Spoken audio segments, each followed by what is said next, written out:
datang juga hadis yang lain. Setelah tadi kita mengetahui hadis yang pertama dari Ibnu Umar, dhaifun jiddan, dan yang kedua mungkar, dan mungkar pun dari dhaif yang dijauhi karena telah berkesendirian. Maka telah datang juga dari Ibnu Abbas, berkata Rasulullah sallallahu alaihi wasallam, "Idza da'autallaha fad'u bi batini kaffaihi wa la tad'u bi dhahirihima fa idza faradat famsah bihima wajhak." Jika kalian berdoa, maka berdoalah dengan tangan yang terbuka, dan setelah selesai agar kalian semua mengusapkan wajah sebelum diturunkan. Maka hadis ini pun hadis yang mungkar, diriwayatkan oleh Imam Ibnu Majah dan Al-Marwazi.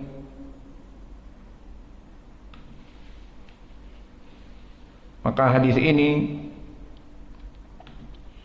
disebutkan oleh Imam Ibnu Majah dan Imam Al-Marwazi, madarus sanadnya kepada Saleh Ibnu Hasan Al-Ansari an Muhammad Ibni Ka'ab Al-Qurazi an Ibni Abbas. Hada sanad dhaifun jiddan, madarnya kepada Saleh Ibnu Hasan.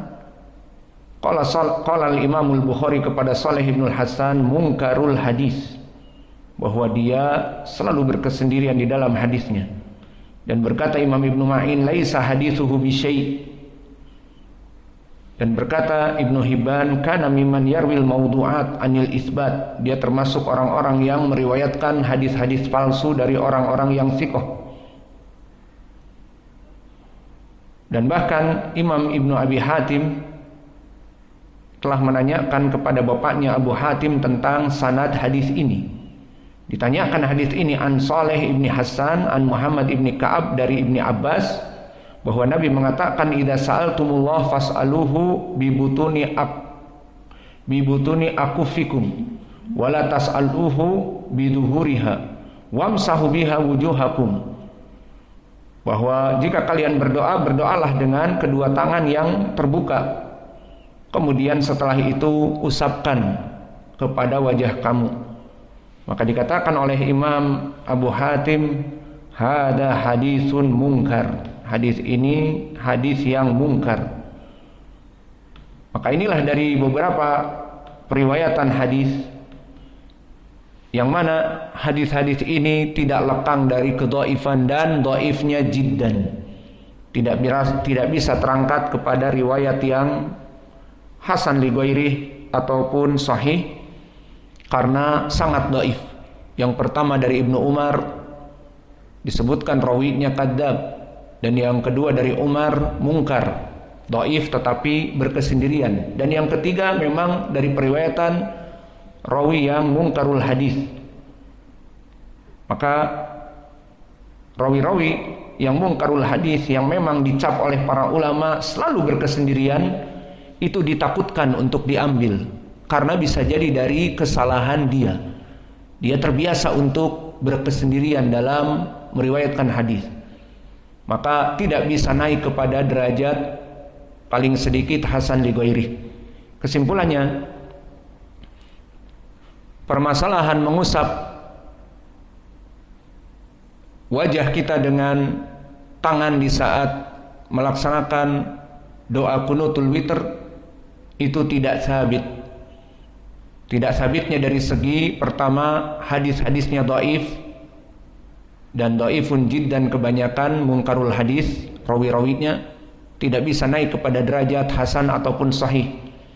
Dan yang kedua, tidak ada wajah pendalilan yang kuat, karena semuanya berbicara dalam keadaan umum. Barang siapa berdoa mengangkat kedua tangan seperti di hadis Salman, kemudian setelah itu mengusapkan kedua tangannya kepada wajahnya.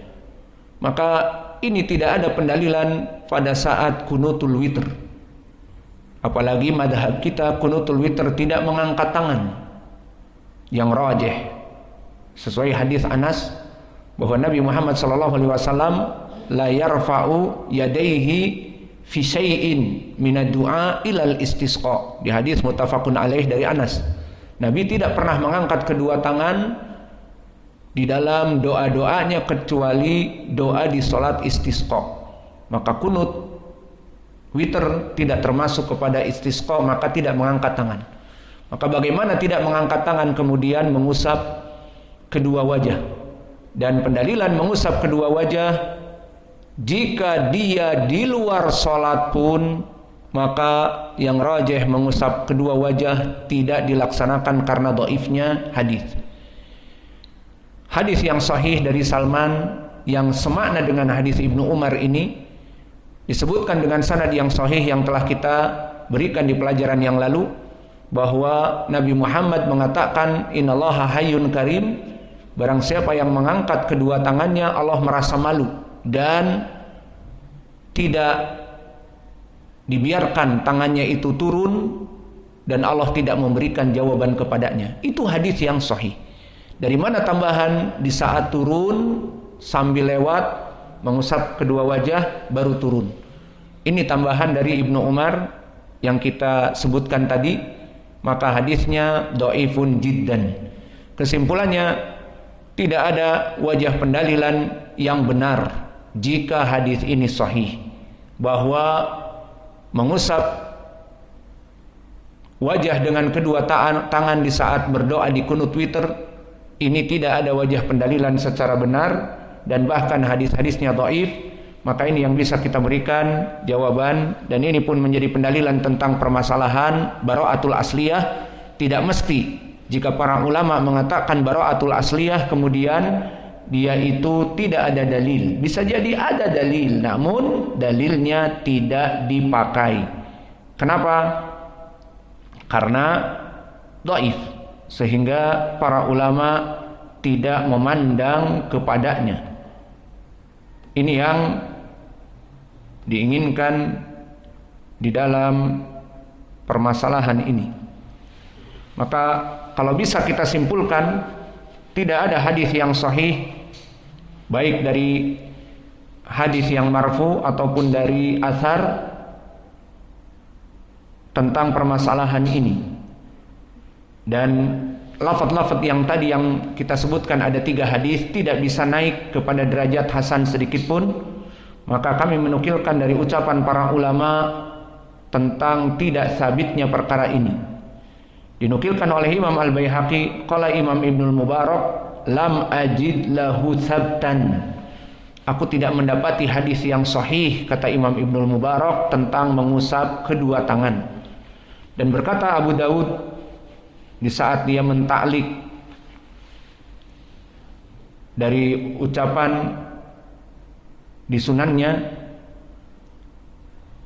dari jalan Ibnu Abbas yang kita sebutkan tadi, rawa hadal hadis min ghairi wajhin an Muhammad ibn Ka'ab kulliha wahiyah wa hadha tariq amsaluha dhaifun aidha.